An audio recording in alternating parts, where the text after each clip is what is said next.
there is life after binge eating disorder. Hey everyone, this is Becky. And I'm Angie. And welcome to Real Talk with Becky and Angie. Today, I am sharing my real life binge eating recovery story. Wow, Becky. This is huge. It is huge. It's huge. And I don't know if you guys saw the episode, I think it's episode 2, where I shared that I had been violated as a 15-year-old. And I think that also contributed to my binge eating order. So you're seeing this full circle. You're like seeing this like all come together. Yes. Did you see this prior to maybe this last few months? No, I saw it starting even earlier than that.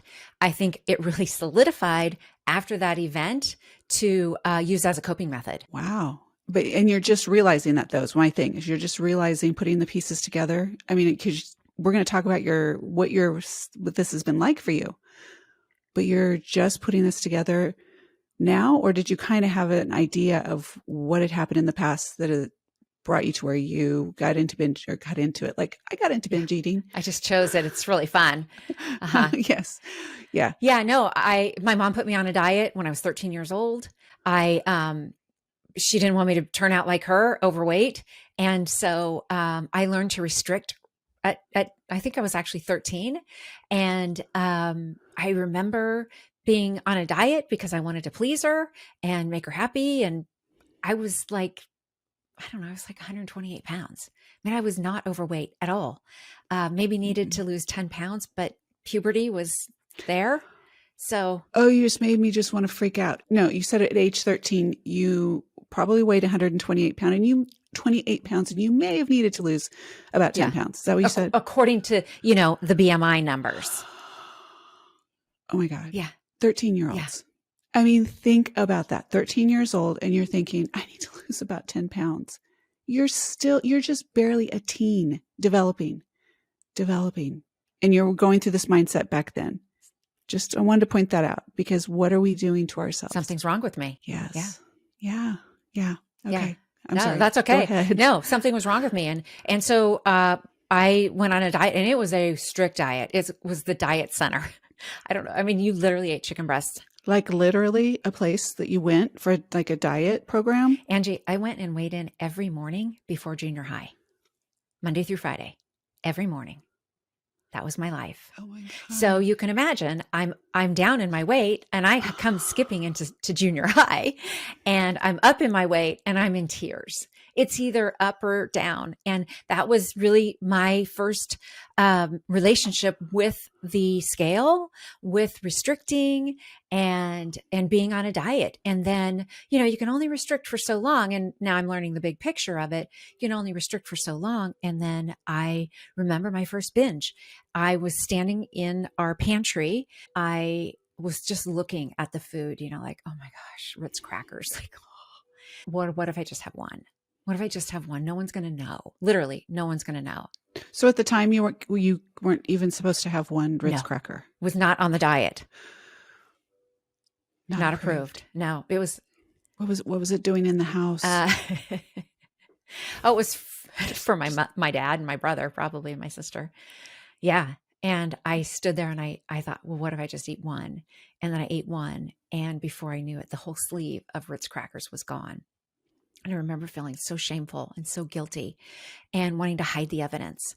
And that was really the beginning of what ended up being 25 years of binge eating, literally in a closet, like literally in a pantry or in hiding.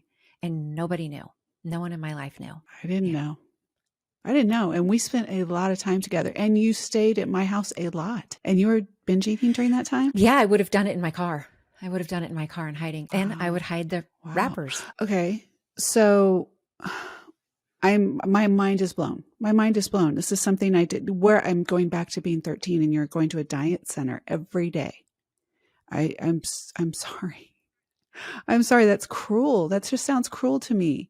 You said that's when you first realized that you were binge eating, was that fateful Ritz cracker, right? And then you ate the whole sleeve of them.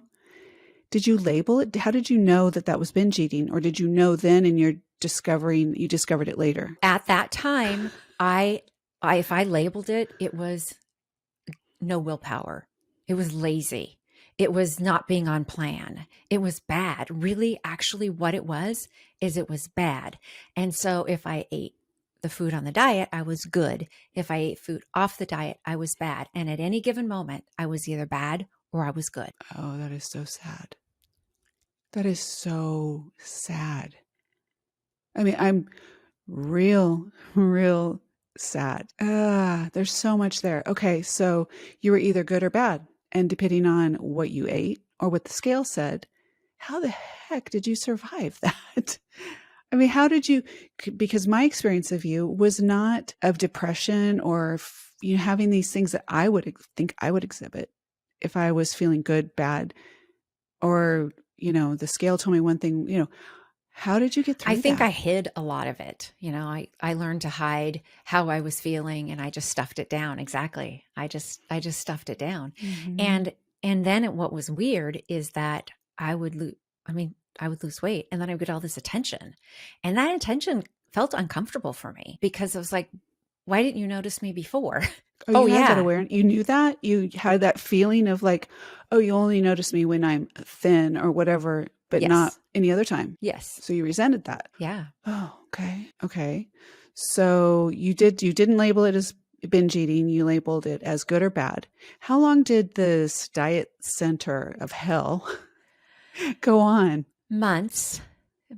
And then, Okay. I don't even remember if I hit my goal weight. Did you shape up? Did you get in shape? Did you, They like get they in didn't line and you got if your if eat? I remember correctly, they didn't promote moving your body at all. It was just a very strict diet. And here's a funny side note. If you hit a plateau, and a plateau meant that you didn't lose weight for more than 3 days, that's their idea of a plateau, right? Plateau can be weeks. And so if you're on a plateau, you would eat hard-boiled eggs all day. That's what you got to eat. And that would shift your body and then you'd release weight. Please tell me this place is not in business anymore. I'm not sure. I haven't Googled it. It was a nationwide program. My mind is blown, really, truly. And I don't know if people know this. Like, we don't talk about all this stuff before the show. We don't sit down and we don't go through. And I'm looking at my notes of like, because I don't know about binge eating. I really don't know a lot about it. And even though there's been times where I feel like maybe what I did was a binge, like I ate way too much at one time, mindlessly. But I'm curious to see what takes it into actual binge eating. For me, like, oh, I can tell you, it's kind of funny, not funny. Last night I was working on a video. I'm sitting at the island in my kitchen. Jake is on the couch behind me, sound asleep. And I went to the pantry and I got a bag of barbecued potato chips, something we rarely have in the house. And as I'm doing this video, knowing that our episode today is coming up on binge eating, I'm consuming these chips one after the other, like shoving them in my mouth, crumbs everywhere, the dog's at my feet going, yay, mom. And for all the crumbs. And I thought, is this binge eating? What is this? So what is the difference between binge eating and I would say, was that just overeating? Boredom. There's so many ways to eat that aren't binge eating, aren't overeating. It's just, it sounds like it was almost like a nervous eating, what you were doing. Were you actually hungry? No, I wanted something salty. Yeah, that was it. And it just mindlessly shoving him in shamelessly shoving him in my mouth. No, it wasn't pretty. I mean, not like, well, maybe not one-handed. No, I mean the word you use, shamelessly. Oh, shamelessly? Yeah. Why? Oh, well, it was pretty. Well, there's no shame in it. It was pretty intense. Okay, we won't use shamelessly. I don't think I would have had that awareness, though, of like the way I was eating or consuming. I'm just going to say consuming because it wasn't really even, I'm just say putting those chips into my mouth. I wouldn't have even thought about it had I not known that this episode was coming up and, in that, around that. And I knew that I didn't need them. I didn't want them. I'd moved them away from me. And then somehow, I don't know how, they just got back right in front of me again. They grew legs and they walked right over to you. It's crazy. Yeah. The whole thing is, though, I pushed them away finally. And when I got up to go to bed, Jake was coming to bed. And I said, can you wrap those up for me? I didn't even want to go near him again. So I didn't try and hide it. And he didn't do anything like, was wondering, is he going to look in and go?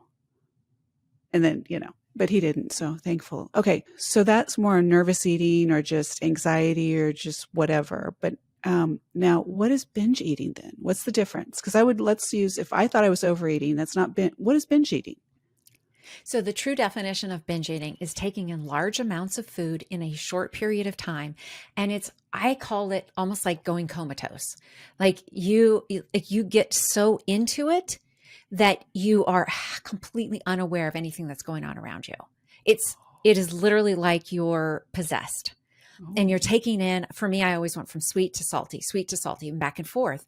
And then it was, you reached a point where you're like, I just literally can't eat anymore. And it's almost like someone flips the switch, like you become conscious again, like, oh shoot, I did it again. And for me, the binge time was always around like 2:30, 3:00 in the afternoon. And I would go and pick my son up from school. And I would be so nervous that people would see crumbs around my lips or on my chest. And I would be standing there. I'm like, they know. It was such a guilty, shameful thing that I carried around with me. And I worried that people, that they knew, they looked at me and they just knew. Okay. So were you gaining weight with this binge eating, or were you doing other things as well?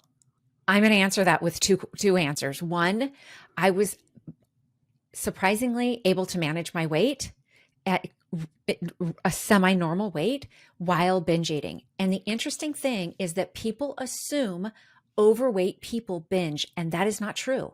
There are a lot of binge eaters who are of a normal weight. When I was doing my eating disorder recovery group, they were all very small. And I think only one of them was being treated for anorexia. All the rest of us were being treated for binge eating disorder. Okay, you said something. You said normal weight. Yes. It kind of goes with my shamelessly. Well, I use the word normal because I don't want to say healthy, because I think that everybody has a different number. So a happy weight. I think everyone has a different number. So it's just a label. You're basically using it as and I want to be clear, because if anybody's listening, because I'm sure I'm not the only one that's like, wait, what's normal? Yeah. Who's to say that's normal? Because I think I said on another episode that I'm considered obese at my size. That's just, it's a number that somebody has assigned, and I'm healthy. So you're going to use normal, your disclaimer through the rest. Normal is healthy, happy. What weight how would you consider that? You would look at the person and you wouldn't I speak for myself. I don't really notice when people gain weight or lose weight. I don't. It's not because I'm insensitive. It's because I see the person and not their body. And so I think the reason that I label it as... that sounds really, really, really, do you? Yes. Yeah. I mean, really, really. And so the reason I use the word normal, what it means to me is you would look at a person and you wouldn't say they're skinny or they're fat. They're Average? they're in a range. They're in an average range. Yeah. It would just be like, there would be no red flags going, this person is a binge eater because they're whatever you think a binge eater would look like. I think average actually has a negative connotation. It's kind of like, what is average? It's like, that's why I said, what is average? Average is, what the average size of a woman in the United States is, if you're going to go by size? Is it 12 or 14? Yep. Yeah. But you know what that size was 10, 20 years ago? Was it 8? What was it? 8, 10. Okay. The sizes have changed as well. If I were to put on a vintage size 12, it's more like a size 8 today. So there's all these things that are going with that. And I won't go down that direction. But so you're saying when you went into recovery group, the other women, just mostly women? All women. At one point there was a man, but that was very short-lived. We were all women. Okay. So mostly women. And I'm sure statistically, because you maybe know this, statistically, is it more women than men, or do more women seek treatment than men? I think it's both. I think there are more women, and I'm not a doctor, and yet I think that women are more likely to seek treatment. So when did you have an awareness? At what point did you have a light bulb moment? Was it an aha that this is a thing and it's called binge eating, or I'm a binge eater? When did you label it? I didn't. I thought had no willpower. I thought I was lazy. I thought I was bad. Just that I didn't have a label for it because this is like 14 years ago, and I only heard of anorexia or bulimia. Those were the only two eating disorders that I had ever heard of. And interestingly enough, there are like 20 different eating disorders. And so I went to my doctor, and let me back up. So you ask, what was that moment, that defining moment? It was so intense. I'd been binging every day. I was on a roll. Every day. And it was December. My husband was home, and which was unusual. And he was sitting upstairs in the living room. Well, the living room is right next to my kitchen. And it was, 2:30, 3 o'clock, and my little internal alarm went off. And I panicked. How am I going to get my fix if he's upstairs next to the refrigerator and the pantry? I mean, I literally panicked. And you literally had this, I need a fix type feeling, that strong of an urge. And so I hadn't like connected the dots until that moment of like, I'm an addict and I need my fix. That's how it was. It was that intense, and it freaked me out because one, I was like, I'm out of control. I'm totally out of control. And I thought I could control it. I thought I was controlling it because nobody knew. And so then of course I remember that there were frozen cookies down in the freezer that's in my garage. I'm like, oh, thank God. And so, and I knew something needed to be done. Like that was my defining moment. I've got to take action here. And so about a week or two after that, I saw my doctor for another reason. I don't know why. And I remember my doctor saying, is there anything else? And I'm like, there is. Yeah. My eating, it's kind of weird. And I kind of eat a lot of food in the afternoon, and I feel like it's kind of out of control. And she goes, it sounds like you have binge eating disorder.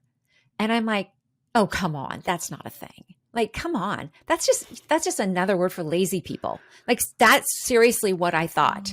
That's what went through your head. She said, Beckie, I want to refer you to an eating disorder program.